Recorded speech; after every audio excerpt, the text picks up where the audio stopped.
Ntingi Pululu amemaki loi wana na parlement ti sikoyo Saint Thomas lobe amoni place olie liete Daniel Safo yo bimasikona kala likambo cardinal no koka ndenge bozongika isika bato ya 18 ans bazalaki te bato ya 18 ans basigna na ba chinois ya ngwanzu talaka ba congolais babokola bango ko mulu ba otikala ko diriger mbongo te mais bino lelo boko mo diriger ko lalo bake bino ba letika ka ngulu musulman ayina ya religion mo ba sele ngulu likopake ba ko lia été les autres confessions religieuses ont commis c'est d'avoir eu la majorité de voter eux messieurs au nom de Kadima et que le deux refuse d'entériner parce que il est Mourouba. Tout ça, on a dit que c'est important. Les privilèges, vous avez fait là. Parce que l'Angola, on a dit que privilège. Parce que on a député, on a ministre, est-ce que on a fait long?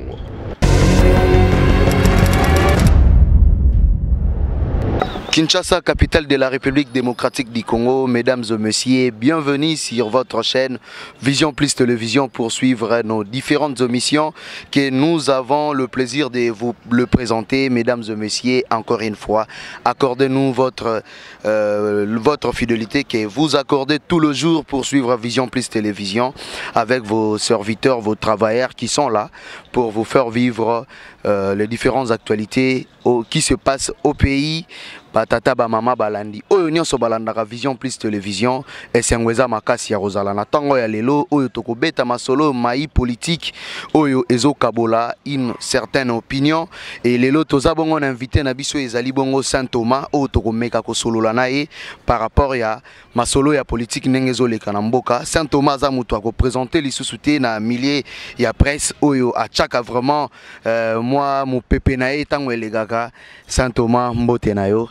Mbote César, mbote na sepeli ko komona yo awa quoi première fois manga ya Vision Plus yango Vision Plus te ce qu'on a César bon ezara pe besuta na zakana trésor wa Lukonka hein? En tout cas oui, je sens que c'est une grande famille toujours des fleurs na on a Vision Plus il faut ba vision ba Samara nga isalinga kuna caméraman na Bogar. En tout cas, merci na batutu baza awa ba Olanda biso partout dans le monde entier et netinga bena vana lo ba belé la ngana lo ba déjà o ba ebaraté bolingo ya Congo na ya ba Congolais. On a venu donc nenga on a venu donc na mona eleki nyonso on a donc bolingo ya Congo na ya ba Congolais on de économie développement en dehors nango est toujours évangile nanga soko monité kondimate. Merci César. Ce qui est monité kondimate Saint Thomas lelo yomboka ndenge ezotambola selon évangile na yo ozomona ndenge nini eske to croire car na changement to lobake to zela mandat mosusu nde to koiko beta lisolo ya changement.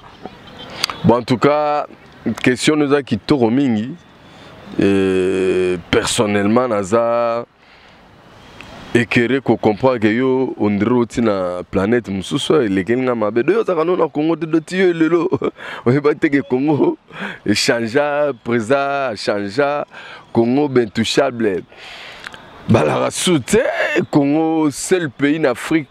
Situation sociale et la population ils ont changé kakate tant aux olo ba makambo il faut tout à la paix na régime ya sika le peuple d'abord il y a des slogans na binote c'est ça ko raisonner nandenga biso ya kinoate quand on parle du social ils ont un moni transport na ba longola muto adora autant de kilomètres titi wapi 500 francs donc on va venir banda kinga ça moko par exemple comme Pascal donc de Pascal ti on a place des évoluer c'est 500 francs yo César nengozana soki na tinyo siko longwa banda Pascal na moto ti awa batu na mbongo yo futa au fond la monoko on a les temps tachango 500 francs on comprend de ces dissocial peut-être rebaraté non on ba saute mouton ils ont érigé les lots na kata Kinshasa boy ça s'appelle aussi dissocial c'était pour palper à un problème qui s'est posé énormément et qui faisait vraiment mal aux têtes et à tout le monde et ça qui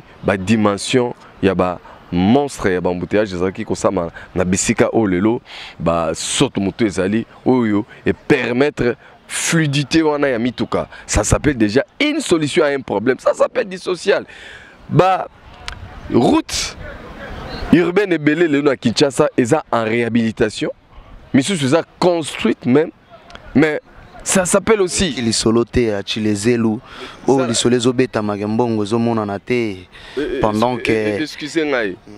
Tu es en face, il y a Saint-Thomas, il va en arriver. Ah, tu sais. Par rapport à IGF Ndenga la Zolo. Parce que. C'est comme si j'ai comme l'impression que Batou va comprendre IGF peut bien taire. Les gens veulent l'IGF faire avoir bon à sensation. Ce qui te l'IGF fait c'est que non, on a inspecté. On a inspecté sur l'assassinat, ça lit rapport. Rapport, on a c'est comme un procureur. Oyo, azar, na domaine où on a saisir Bamakamwana, c'est au niveau de la justice. IGF a kangarabatuté. IGF a kenakaka rolande na misola l'État et bungite ezalite soka ezali soka yebi akamati rapport naye apesi na bazuzi. Donc problème toi na on lelo particulièrement na RDC Zali justice nemso ezana moi lanterne oyo je crois avec présence il y a président conseil supérieur à magistrature Dieudonné Kalouba va frapper très fort d'ici là parce qu'il y a autant qui cause à la tête il y a cour constitutionnelle il n'y a pas longtemps et puis c'est maintenant même à Bani qu'on réévaluer et puis qu'on frapper même là-bas.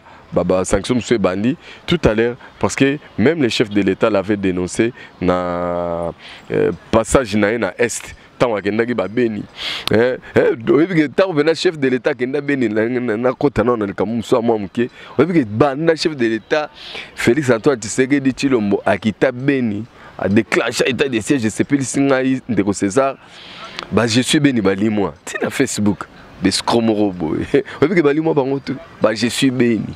Landai Jason depuis aye Kinshasa, mako ya bana o ba utaki bongo na ville ya Goma j'espère. À l'équipe na ba média na biso à l'équipe na RTNC à l'équipe na Top Congo. Le petit a dit que rien n'a changé. La situation d'avant na o eza sikoyo état de siège et résoudre l'eau maroté. Bon, ce petit là azana raison na parce que moni ezana maramu mususu batu ba mona kango boye. Mais je vais comprendre après. Tel que nous sommes tous Congolais belé boy. En 2019, nous sommes tous sopana bena tomba bena bena président. Et les lignes ya pamba Kabila noma parce que tous ont fait passer na mito batondre Kabila patron Tshisekedi. Bon les lots siko ils ont des temps te permettre de comprendre que eh il y a qui n'ont bon côté Fati pena bétople. Ce qu'on tel degré, toi la rebelle la Congo, tel que nettoyer belé bon na Congo. Ce que biso tout vivre maintenant na mental, biso po Kabila pena le président de la République, biso ce que biso tout ba Congolais tout garder na mentalité. Yera président. Na kina rotu ba yuma moko boy ba monena parce que ba china rambo zonga la yo ah oui que to zanga mawa mais au moni siko vérité ça précédé. César, vérité, ça l'a précédé. Vérité, doucement, doucement. Lélo. Donc, na batu badouta, ba comment convaincre venir était non venir président de la République. Donc, véritable lilingi, il n'y a pas mandat 18 ans. On a 18 ans, véritable lilingi, il n'y a pas ma peau. A tikala ko télémana ba lokola ba Poutine parce que au moins les jours Poutine a télémana benana Fati. Tel que mon nez banga Poutine. Ce que Poutine a senti que nous avons Thomas, ils ont résoudre la situation économique et mbokate, ils ont résoudre la situation congolais. Aux originaires de la province Mokosongolo na Congo. Originaire de Kasaï. Ah, aux originaires de Kasaï. Alors donc déjà pour nous, si tu veux aller au Kasaï, on a résolu un problème pour toi. Hein? Ce n'est plus très coûteux comme auparavant. Déjà c'est du social. Donner tu quand on a des jours qu'on a $112. Déjà. Ça fait problème avec l'association. Ça fait problème avec la réalité de Saint-Thomas. C'est AA qui est dans société. Mais Saint-Thomas, c'est AA qui est billet na prix au l'état singi. Congo Airways n'a pas quitté ici, n'a pris au l'état singi. Donc pour moi, en tant que Bouka Mona, Bouka Mona, quelqu'un ba congolais balia, il y a on a eu sa bande on a ba congolais, surtout ba qui en particulier que toi la culture il y a puis maintenant rabattu, surtout donc ba bengi toilette, tout le monde est rose à la les caliboumou. Donc c'est un tas toilette, tout le monde culture là toi en autre ordre. Cette fois-ci moi je vous convie à changer parce que bande robana nzala plus de 40 ans. Cette fois-ci, Baliba Bandaoulia. Tellement bas surgelé, puis Rolandara va bien n'engue bomona. Mais ce romoni n'a pas été condamné. Alors, tant que Rolanda Congolais bato qui n'ont lia sur on est na mbango. Or déjà ma toilette te posera problème po neti ba on a kinya soki déjà ba la nanga pe so bazana ba mapango ba moni ke bakana ba dal. C'est le moment où préparer on les amitiés, va grandir en haut, sur les tonnes de papier on peut suffisamment. Sur la porte mon toilette, babagsi au moins 3-4 portes. Parce que consommation ça a tellement marqué que. Zoni ga na idéologie na yo buka mona boga kukila. Tozo c'est la tomo nango. Soki non tomo ni ngo te.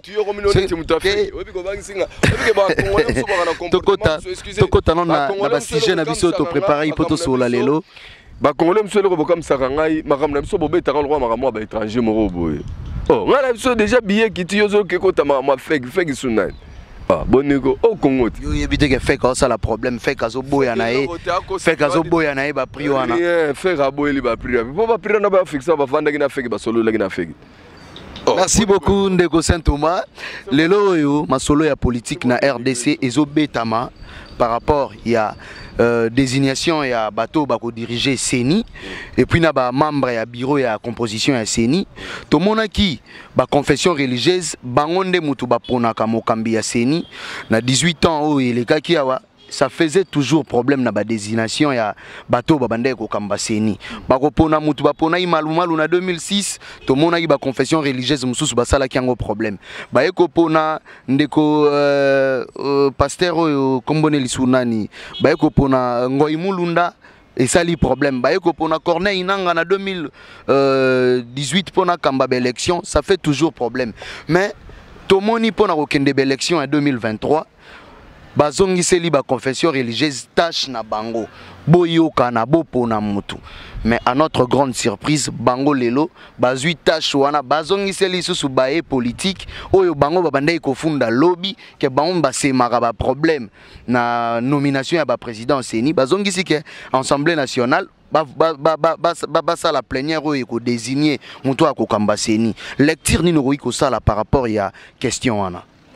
Entrée du jeu, na lingine ba Congolais ba comme ba tumoro très éveillé. D'abord ba comprendre l'élection ta ko lera oyo. Quelle que soit façon la forme na hôtel mais au moins dignité na biso to biso ba Congolais te récupérer mboka na biso. C'est là où on devait être très fier. Mais ta la manipulation moko ya complot moko international lera l'élection na mutu moko azoro bono ngani mna gagner ba yibi ngane élection pour mutabisi ngana gagner za Senko. Ce que Congolais kamati à croire na biloko wana. Les tika Congolais distraits il y a longtemps. Alors, les lots, comme moi, le cas entre Senkona et SSC malgré Abécho la Otaki Kowangana, Banderonanga, la Moukana, il y a président Eli na Facebook Martin Fayoulou.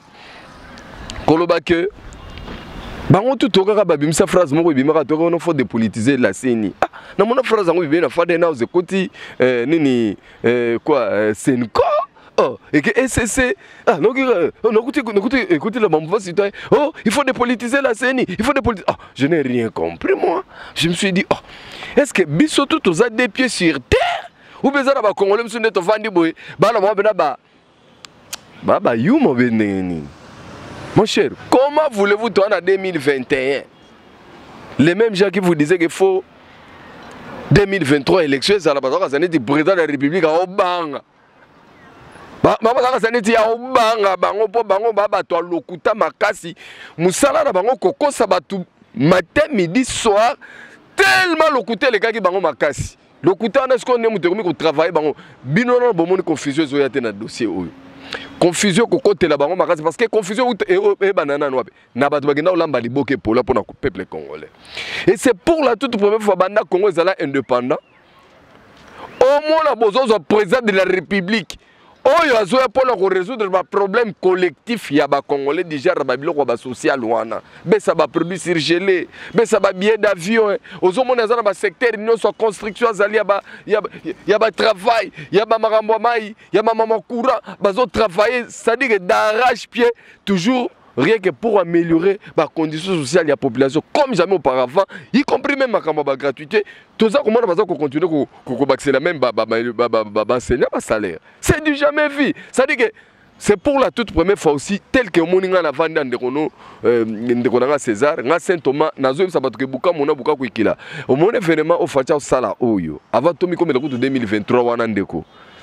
na 2023 mon te bana ba mikono botam so tambola lango boba tumso balinga te tuna bango surtout ba motali élection ko ba no bambo mabanga parce que ba ozala déjà ba vivre ba normal ba ba te élection to genango wapi produit surgelé so ekitia na ndenge ba biye kiti wana na ndenge ba makamno ba investisseur bazoya na susu kafumba kabakata projet sous facha ke signé na ba chinois le bozonga isika bato à 18 ans bazalaki te bato à 18 ans ba signa na ba chinois ya ngwanzu momoni chine na chine ya gayar chine ngwanzu ezali chine sérieux ezali okaka penda ke investisseur pena même européen même américain ba investissa kuna omoni ba basket no somona ka babetaka no ba NBA wana basala ka ngona chine ba original wana pena ba dora pena mais chine ngwanzu ezali place bande wana bagenda ko signer ba contrat na bango siko po mona différence ya biso na bango yo est-ce que contrat na la ibsa yo osoki munene na ngona grandeur na chronogramme nango est-ce que so yoki yango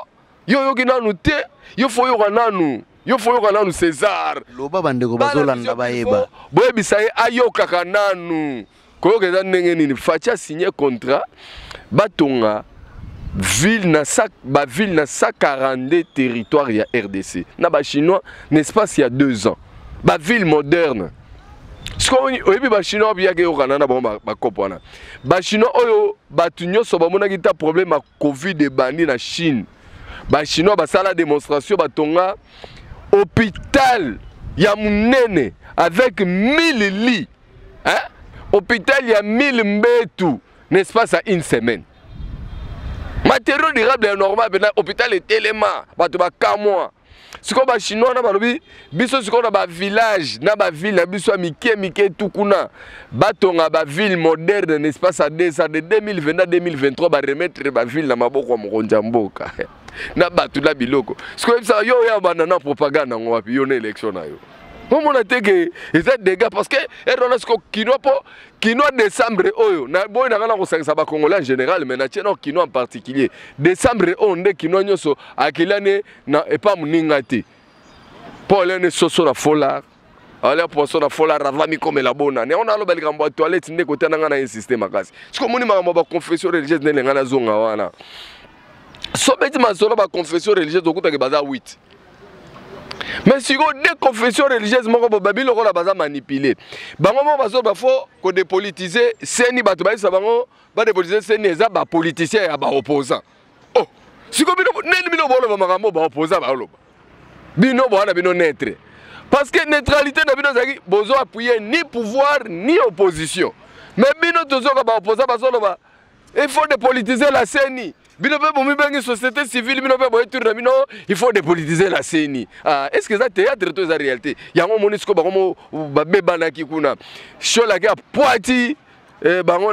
a top Congo,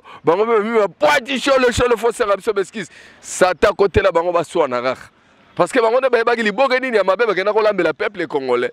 Babani commenté ba film on a l'église catholique, soki wapi on profaner, soki ba détruire. Bon la qui ça ba vidéo na ba image ngana ni Saint Thomas ata moko na tireli komona te. Daniel Safolobi ne touche pas mon cardinal hein. Bientôt linga banda ba activité na ne touche pas mon cardinal. Ok nena micro oyo mbango pa Daniel Safoloba neke mutu atininga kombo na ye Saint Thomas buka mona buka kwikilanga na yebi avant yo penga na bengi na kombo oye moko sokomi ayebi yo sebe mutu ana komone Socrate nga Saint Thomas mnatindo kende loba neke Saint Thomas lobi Noël Chani abetaki lisolo ne ya loi de père et de mère. Yo lobaki ke député meka koya na loi wana tokolia ye mais sikoyo ndeko na ye propre ntingi pululu amemaki loi wana na parlement ti sikoyo Saint Thomas lobe amoni place olieli ete Daniel Safo yo bima sikona kala likambo cardinal no koka Daniel Safo wana kutoka masananga wa mutu nanga na ebele makasi vivaka na grimace fort po yako kimisombango ye bena wampangi te wampangi ya koki Daniel Safo koki misombango me otikali omoneka wana tala ndanga cha itoko pena po la poza la député ngam yaki na consultation tout ça qui na consultation na ko maman ki na zongi DPS mais DPS so lo baga zonga ki na consultation ka oki seka buya za secrétaire général nga zonga wapi ka Quand Auguste Kabouya est secrétaire général, on verra IDPC par le bagazon. Quand Auguste Kabouya Mikolo dosi, maman na superstar. Ta église catholique comme ko ina na ngwa. Auguste Kabouya ndimana yo ah. Webi ke Auguste Kabouya libabe na ona fachi bobima baluba. Siko moni bino baluba ngala ko mona bino neti bangulu. Baluba bwana neti bangulu parce que ngulu na comprendre ka yete religion mo ba musulman ba ina bango ye mais ngulu akaka ngulu azaka na l'aise ala vakane na ba poto parce que normalement na baluba ndengo na po baluba façon bozo monter na ki pasteur bwana top tina ba jeux olympiques bobimika la ba top partout bwana top yango na moni pe Congo ba ina ka bino me bino ngo pe boya ka minene po boki paka bikolo muso ezaka na Congo bino baluba na mona ka boki paka na bino bango te bino bo tolera bango ti façon to na ba mboka na bango tu bokena ko sala ba commerce bolesa bango économiquement parce que na tali neti biso na kina sokaka balongoli moto tout balongoli yas tout balongoli keti to biso bakino to leli fort wana kaka exemple amukie kaka po kotia na bino batu bosimba rien kini Kinshasa ya pamba oyebi degré to ko souffrir talaka so bakanga ba yas na bango na ba kechi na bango na ba moto na bango biso tout benga moto na ko mona ngo wewa talaka seke do bande ko ba simba ba économie tout ya Congo ndengwana na ba province tout bango bazaka na problème te tala bango ndenge ba inama ya na bi Auguste Kabouya na fachi en tout cas bino ekolo na bino na moni bo lokola namoni bena boza lokola bena donc bwana tingulu bayina ye na religion mobima maranera munene bino pe baluba namoni Congo bayina bino mais faso talaka ba congolais babokola bango go mulu ba otika ko diriger mboko te mais bino lelo boko mo diriger ola lo bage bino bole tika ka ngulu musulman ayina ye religion mobima basela ngulu likopake bako lia ete mais ngulu faso ki pakane ba musulman te ndenge pe bino pe na monika ndengwana do bino pe na façon bo beti bato bayina bino na Congo kara bo salaka bolamu ya ba congolais ka bo occupé na bino te pour gratuité bo tcheza bango tu ba profiter bino ko tu bo tchana ndenge bien vieux qui Thomas est-ce que tala neti ngai siko fona ke baba bo kilo la ngala mbanda ka fona futaka $90 à pamba ah mais fati mais il fallait pas faire ça dit $90 avion dimandaka ah ya boya kala bona Saint Thomas boko ba émotion tozonga na masolo ya désignation ya bakambi ya seni est-ce que lelo yo ndenge ba confession religieuse bazongisi yango na Assemblée nationale babimisa muto akamba seni lobi ba kosala problème te soki ba politique yo bango ba traitaka lokola bango mutu bayako bazobebisa politique ya mboka ba kosala ngo problème te po tomoni pe déjà FCC abani gosa la problème abia rotinda batu na été pour amoni consensus et salemi comme il se doit des confessions religieuses d'abord abani na SCC na dans catholique baza ba confession religieuse avant indépendance si même après indépendance baza na contrôle total ya RDC contrôle total en tout pour tout mais c'est pour la première fois que ba perdre le contrôle ya RDC ya baza na vertige alors à ce qui concerne Simba, moi je suis pas dedans. Parce que Simba, c'est que bango bakomaki trop politique. Et il n'y a aucune société civile na Congo où ils ont penchant. Soit la société civile tendance à opposition, soit la société civile tendance à pouvoir. Neutralité comme telle les athées. Et là où moi, le bas blesse, c'est que vous, avant de dire qu'il faut dépolitiser la CENI, je suis d'accord moi, comme vous dépolitisez la CENI. Mais de quelle manière par exemple? Parce qu'il faut d'abord citer un pays où ça s'est déjà passé, où ça s'est déjà produit. Parce que dans les pays normaux, partout dans le monde, il y a le ministère de l'Intérieur et organise l'élection. Et toi, tu peux me citer quel est dans ce pays-là où il y a un ministère de l'Intérieur qui a été dirigé par un membre de la société civile, soit-il. Je ne sais pas moi. Ça a été toujours dirigé par les politiques. Et venir clamer tout, oh il faut dépolitiser la CENI. Bon, moi je ne sais pas. Maintenant, quand est commencé maintenant à refuser les noms des candidats là. Parce que moi j'ai vu un candidat qu'on a refusé, tout simplement il est Moulouba. Sur le plan de compétences, vraiment inégalable. Donc c'est un monsieur, vous sentez qu'il a plein de connaissances, d'expérience, de talents. Il a organisé autant des élections comme expert dans le monde. Je l'ai vu avec tous ces grands du monde. Mais son péché, c'est d'être né Moulouba. Et il est refusé par qui? Par les deux confessions religieuses. ECC et Senko. Mais qui est à son tour? Leur candidat, c'est qui? Cyril Ebotoko. Et Cyril Ebotoko est de l'Équateur.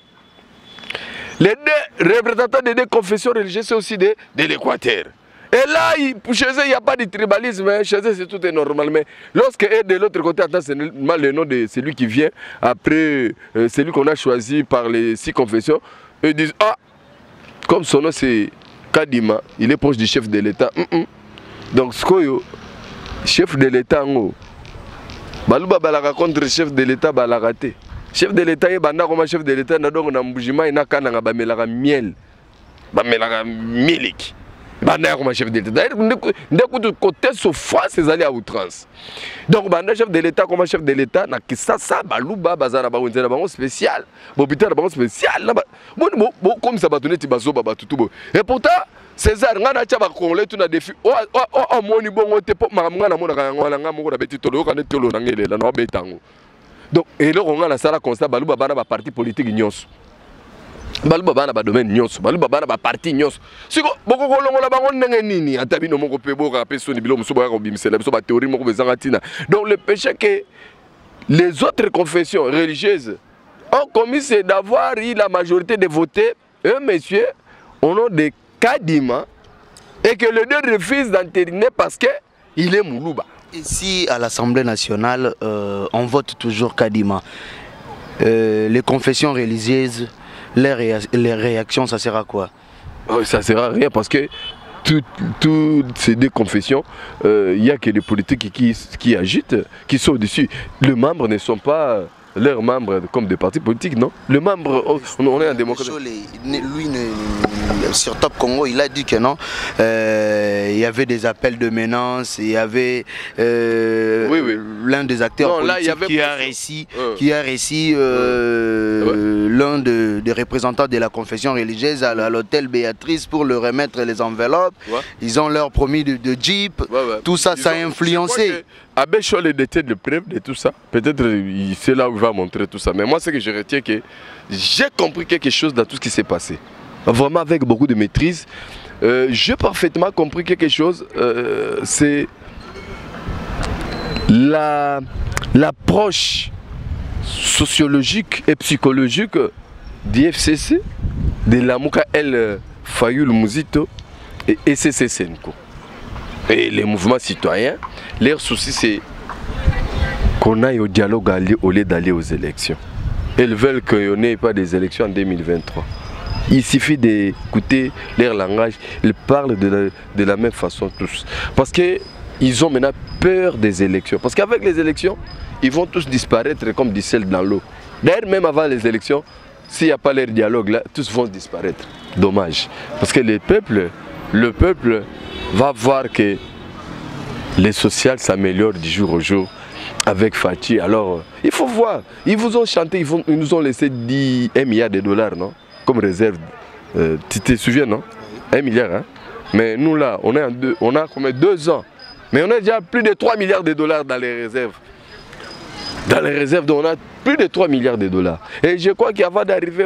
Le budget que le chef de l'État nous a promis pendant la période de son campagne, ce n'est pas le budget qu'on voit aujourd'hui. Mais il y a eu la crise nous sommes en train de défier la crise, messieurs.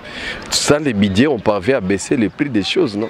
Des biens et services. Ça, c'est unique au monde, non? Je ne sais pas si vous comprenez là où on est, hein? Ou ce qui s'est passé. C'est un coup. Sam Alukonde nous a promis avec 32 milliards, si je ne me trompe pas. Il n'a que 3 mois, Sam Alukonde. Vous venez d'écouter les sages. Mais bientôt là, on sera au mois de septembre. Hein. Le mois de septembre, on va voter le nouveau budget. Peux-tu nous dire aujourd'hui que ce que nous avait promis le Premier ministre? L'estimation déjà, j'ai entendu, on est déjà dans les 8 milliards de prévisions pour... 8 milliards x 3, ce n'est plus 32. Hein. Pour une année? Non, il avait dit pendant 3 ans, on aura 32 milliards. Mais on n'est qu'au début parce que c'est pour la première fois. Depuis que le Congo a été Congo, qu'on voit 3 milliards de dollars comme réserve. Ces 100 jours, ces 100 jours sont positifs ou négatifs? non, trop positif, même trop prometteur, surtout sur le plan financier. On peut maintenant respirer. Voilà pourquoi on est parti voir arracher des contrats vraiment costauds. Et vous voyez dans nos portes maintenant, il y a les gens qui frappent que nous voulons venir investir. Il faut suivre. Il y a les Hollandais qui sont dans nos portes maintenant qui veulent venir investir. Et voilà. Heureusement, tu as vu, je suis Saint-Thomas. Donc le problème est qu'on est maintenant crédible sur le plan mondial et notre contrat avec la banque, le FMI, c'est de 1,5 milliard venait d'être parchevé. Or, quand on vous parlait qu'il y a l'augmentation de nos réserves, les gens disaient oh non, et oui, mais il y a un bon précis à Libanda. Et Libanda, il y a déjà x2, il y a Banque mondiale. Il y a Banque mondiale, il y a 1,5 milliard, mais il y a payable pendant 3 ans par an 500 millions. Par an 500 millions. Et puis, il y a des gens qui foutent en bout de ma beauté. Ils ont injecté ma mort dans le secteur. Mais par contre, oh, biso to ana il y a des milliards de dollars. Et mikolo yo, ba société mingi ya ba mandataire. Oh ba uti ko suspendre belé. Ba société ana mikolo ba ndiko sala ba millions pe ya ba réserve à kitoko. Il faut suivre seulement. Gilles Alingeti mikolo mta banque ça ba tout ko les Kalev. Merci beaucoup Saint-Thomas pour citer avec toi Zaki dominé na sortie médiatique qui a Jean-Marc Abound, qui est le vice-président de l'Assemblée nationale, député élu de la circonscription de Moamba, lobby na sortie médiatique nae, il était clair. Aza contenté, nenge Ville Kinshasa ezo tambolama. Alors Ville Kinshasa est trop sale, Ville Kinshasa ezo reflète même pas l'image de ce pays.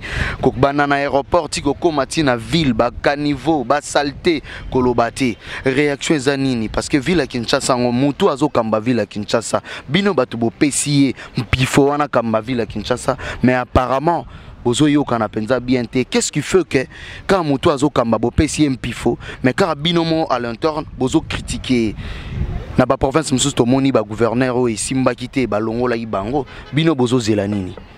Voilà, il faut parler vraiment bien. Toujours le belamaming y a ba lutte contre la corruption. Est-ce que Namboka oyo parti au pouvoir et gagner province moko, province à Kasaï orientale et puis zagina gouverneur nango. Mais le même gouverneur partout pour pouvoir longo lié où ça bien tel. Voilà, on a expliqué pour la ville où on a on intéressé personnalité. Maintenant ici il se pose un problème, il y a assemblée provinciale de Kinshasa, ba député baza comme na député sous ba rapena ba vrai kino. Voilà, moi je me dis comme ça. Pour balinga la réalité to vie sociale ya ba kino. Kabuna negara député national. Mais à 5 qui bande konae jusqu'à pour baza ba Eli à Kinshasa. Mais ba tu fallait que ba télé mais la makambo za ba député benande ya kini. Mais ba noko wana na ebite ngobila ondre azoboro yo kimbuta azokana za travail pe ba député bazalaka. Ça dit que nyonso bango bango kino le lakana tembe. Na na mona te webi ke kino souffrir, kino bena na rede na tongo boye. Ba ma télé transport policier azawana député mutufa lobele azawana kara. Bon, on a évité que bon, on a monté l'Assemblée provinciale à Kini et on est très dominé par FCC. Hein? Yo, ah, soit toi, premier coup de Nanda où il y a président assemblée. Ou qu'est-ce que la liboson est mort de maï mort zawana. Donc, ils ont un bateau FCC. Président Godembo. On a 12 députés provinciaux et puis dans cette union sacrée. Beaucoup ici ba députés mususu, beaucoup ici ba gouvernement. Il de pèse vous en a 12 députés provinciaux. Tout ça la majorité, il y a cause à la 12 c'est la majorité ta. Soyez bosangi tant bosali union sacrée, tant bosali union sacrée. Bozu ba force ya bande ko mususu beaucoup ko ici là on peut gouverneur. Mais est-ce que vous comprenez comme ngana lo bana yo? Yo comprendre ta? Yo monité gata na gouvernement union sacrée, na moni j'ai fait interpeller ministère moko na ba bimsimbo mo ba bele ko ba kesa na ko te bazongsa. Qu'est-ce qui te fait dire que somme tata na union sacrée ndateki ko yiba? Mon frère, il y a les gens qui vivent normalement et honnêtement. Mais il y a d'autres gens qui vivent par l'esprit de cupidité et autres naïba. Facha zo travailler makasa zo frapper toujours. Facha linga comme ça congolais millionnaire. Et non yo congolais au boulot ya yiba na politique et plus grave encore na ba poste ba ministre to na baki député ndekuno ya luka makambo koyiba to magui rien. Donc biloko wana aussi d'ailleurs pour ton info bientôt là bazo baisser ba budget eza budget ba baisser ba salaire ba ministre ba train de vie ba fonctionnaire wana ba haut fonctionnaire de façon classe moyenne et se faire sentir ba augmenter ce que ba salaire ya ba soda ya ba policier ya ba avocat ya ba je sais pas moi ba médecin comme ça de façon que fonctionnaire a vimba zala na bo pikiliki azala muto mnene azala muto lokumu ezongisa lokumu ya Congo des soucis président zanango. Alors on mona que Mikolane koya na 2023 tout ça ngane ko postuler pété. Tout ça mona ki ko postuler ça c'est important. Ba privilège vous a kufela parce que angola mona que ba privilège. Makama eh OK ba ebite ngana député yo ke ba ngana ministre est-ce que bilo on fo longo. Bilo baza ba serviteur ya population. Donc d'abord président de la République serviteur à population. Premier ministre serviteur à la population. Et culture peut être que photo comme on a mboka ezali que tout le monde l'esprit à kobanga ba kombo ya bato. To banga ndemi beko. Et lorsque nous aurons maintenant la culture de craindre les lois, effectivement, nous allons entrer effectivement dans l'état des droits. Mais maintenant là, on n'est que dans le processus. Alors, pour ton info, Kinshasa tel que Jean-Marc Rabunda lobeli on a tindi bato ba salela évangile na ngaya ce qu'on moniteur on maintenant on comprend depuis qui noyé moko à biser sur davantage parce que na mona na mutu aina mboka na moko le roi qui noité qui noa la que la mboka na qui noa modire mboka na qui noa abeb sa mboka na moko et pas boudango sikoyo na ba société à l'état qui ne peut profiter au santé bena ko bete bena 25 jours na molili momoni bena just net na ticket le facture.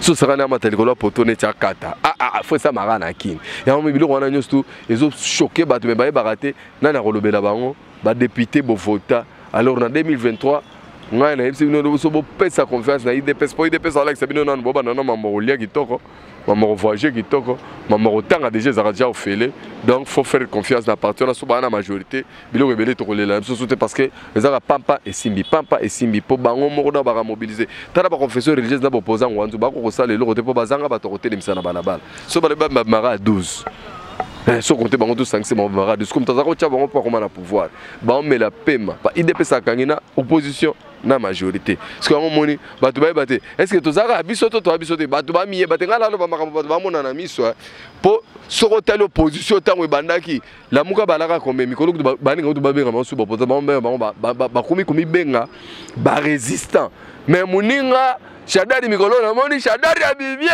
opposé Chadari oka sonité abi nous sommes pas partie prenante na biloko wana Chadari a encourager ngayo na ko makata liboso ba tout souté on défendre les pépères de parti o il a besoin rébellion yango ba bakufaka donc pépères des alliés dérivés à FCC nani pardon AFDEL CNDP RCD Goma, ceux qui baba KML, ceux qui baba RCD, nous baba dérivé baba groupe rébellion nous stunde PC PPRD. Ce que batono moni bela chada raison que sona courage à loba na mboko no ngafono ka soni na place na e na ko mako boso caméra parti na photo bossa na ngo bena na vie na biso c'est pourquoi kolela nyo so mona bato ba lela lelo eza biloko bango batiki ba memeli biso ba machette ba memeli biso tap ndenge batiki sécurité makasi na mboka mbeza en l'air dans likolo na bango partout. C'est la même chose. La police écoute kunande écoute ba miyibi na ba criminel na ba mobomi benene ba tondi na la police. To viva quand biso na bino chaque jour. Na kini neti biso ne to la kabona kini. Soko ke na souci to na set ba ozana problème. Okotikala hein? César, sans un problème.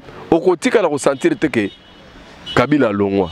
Po tala et c'est pas nous vérifier dans monde entier yo ki pays ni policier abomi mutu pona cache ne. Cache biso. Po policier moko lo ka sala la police. Ayebi ne yangote. Tel est notre policier, donc, ça faut être long. Mais en 2023, nous reproduire, après 2023, nous reproduire vraiment une police bien formée qui sait respecter la dignité d'un Congolais d'abord. Tel Congolais, nous sommes qui n'y a pas de boya sala conseil de Kalamboka na biso. Na ba commune na biso tozalaka omona ba jeune bakozala na tongo to na poko bafandi fandi na babalabala mais soki kaka na entra balabala ba moni kaka 5 7 policiers ba kota balanda na mulongo je vous dis que bana musu ba ko bukana c'est dit que ba mangu donc batole bazala sireke policier ye mta kengela ka biso na biloko na biso ba bike on est miyibi ba yiba ka biso na batu na biloko na biso nde baye les gens n'ont jamais eu la paix la quiétude depuis que cette police est là alors on regrette que ba recruta ba bandi ba oke na armée moyibi wapi. Moyibi wapi. Na masina babengaka ngai kuna na rayo kaboli Petro Congo na masina donc phare de ça na barrière matin midi soir asengaka congolais mbongo avaleka place wana phare de c'est vraiment ozo senga population na kati ya capitale ba pesaka yo mbongo na pont e kaboli kinga bona Petro Congo na rayo wana donc hôtel biloko mo tala batoyo siko biloko basala kana na mikondi ba yebita tellement bango baya pona kosunga mboka te bango balata nde bateni na bilamba ya leta pona ko rationner leta ngo moni tona ba ministre ba mibi bon ayi ba bino ko benge preso mais ayi ba mbongo na bino ali aka ngalo bino ba français minene hôtel kilo ya français ministre ba bimsa ndoka nde moyibi na sepeli po matata mponyo quand même na tango fa chango ke na tribunal parquet matata mponyo boyangi make tribunal elengi wapi efati. Merci beaucoup Bandeko Balandiki. Merci beaucoup.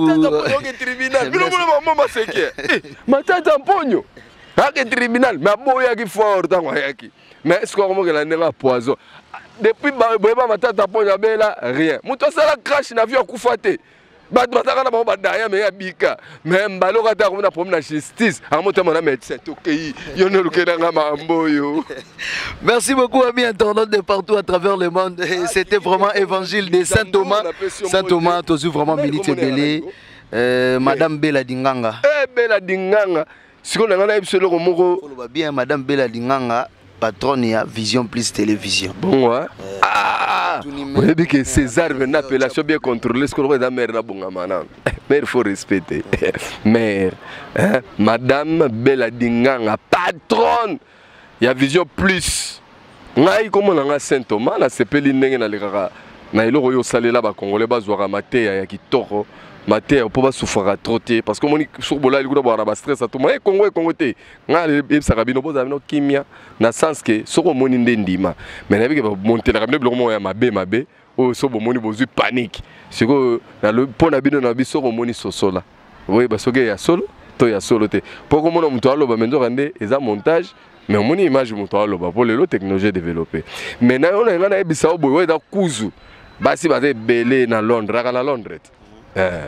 Na moni basi baza ebele na Londres mais Madame Bella Dinganga ngana Saint Thomas muto alobaki basi batongaka mboka te alokuta moko lokuta po yo na mono futaka bato osali pena obalobaka pena participer na ko résoudre les grands chômage franchement côté wana mibali kutu ba ebele na ba gigolo rare.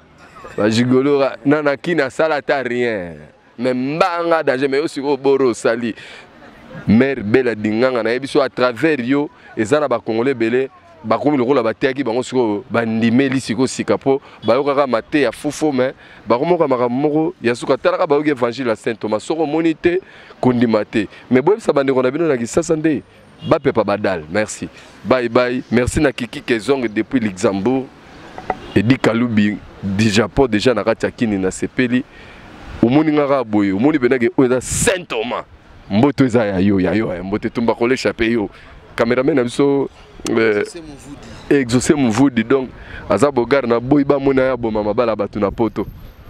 Merci beaucoup Saint Thomas, Ezaki vraiment plaisir ya Rozoyo.